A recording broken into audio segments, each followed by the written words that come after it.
ऋषिकेश के आगे जो गंगा का पानी है वो अल्कलाइन पानी है। अगर हम 3 महीने भी ऋषिकेश के आगे की गंगा का पानी 3 महीने भी पी लेते हैं तो हमारे शरीर में एक भी रोग जिंदा नहीं रहेगा। केवल पानी से संपूर्ण रोगों का सर्वनाश हो जाता है। हमारे शरीर में रोग आने का मतलब होता है हमारी बॉडी अल्कलाइन नहीं होकर एसिड हो गई है, और उस एसिड की वजह से ही शरीर में अनेक बीमारियां पैदा होती हैं। उस एसिड को समाप्त करने का काम पानी ही करता है। कहीं भी जलन हो, कहीं भी सूखापन हो, वहां हम पानी चढ़ाते हैं, पानी डालते हैं। उंगली जल जाए पानी में डालना पसंद करते हैं। आग दिमाग में से निकल जाती है, जलन, जो हानि हो गई वो तो हो गई, पर मस्तिष्क में जो पीड़ा है वो समाप्त हो जाती है पानी के सहारे से, क्योंकि अल्कलाइन हो जाता है उतना हिस्सा पानी में डूबकर।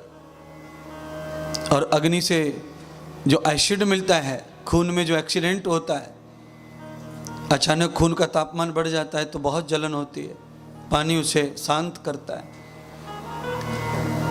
तो हमारी सभी गंगा, सभी तीर्थ, सभी सरिताएं हमारी बॉडी के लिए, हमारी धरती के लिए वरदान है।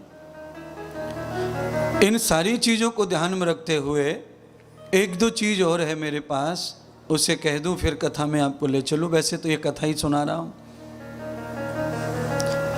एक चीज़ आज हमें नई समझ में आई सबको, कर्ण की कथा, कर्ण के बारे में। वैसे तो कर्ण के बाद पांडव, धर्मराज, युधिष्ठिर भी, 5 पांडव आए थे अपने पितरों का तर्पण करने, और केवल राजा महाराजाओं ने, यजमानों ने तर्पण किया ऐसा नहीं है।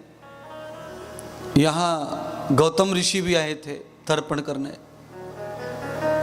वशिष्ठ मुनि भी यहाँ पहुँचे तर्पण करने, ऋषि कणाद भी यहाँ पहुँचे तर्पण करने। ऐसे ऐसे दार्शनिकों ने भी श्राद्ध को माना, विश्वास किया है। इससे ये सिद्धांत पता चलता है कि ये परंपरा हिंदू संस्कृति के आने से पहले से ही चली आ रही है। हमें हिंदू बने बहुत साल नहीं हुए, पर हमारी संस्कृति तो सनातन है, अनादि है। हम तो आर्यों की संतान हैं। राम आर्य थे, कृष्ण आर्य थे, पांडव आर्य थे, कौरव आर्य थे, तो हम तो आर्यों की परंपरा में हैं। पर कुछ इतिहासकारों ने इतिहास को बिगाड़ के रख दिया है। वो कहते हैं आर्य बाहर से आए थे, और दरअसल में आर्य बाहर से नहीं आए। मोहनजोदड़ो की सभ्यता बाहर से आई, जो हिंदू में कन्वर्ट हो गई। हर इतिहास को पीस के रख दिया, मरोड़ के रख दिया स्वार्थियों ने, अपने मतलब को सिद्ध करने के लिए। अच्छा, आप में से कोई मानेगा राम बाहर से आए? आप में से कोई ये कह सकता है कि कृष्ण बाहर से आए?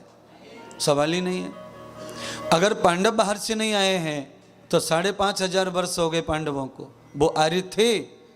राम अगर बाहर से नहीं आए हैं तो 10,000 वर्ष से भी ज्यादा हो गए, वो आर्य थे। बस इतना ही बहुत है, इससे ऊपर तो बहुत आर्य सब आर्य ही हैं।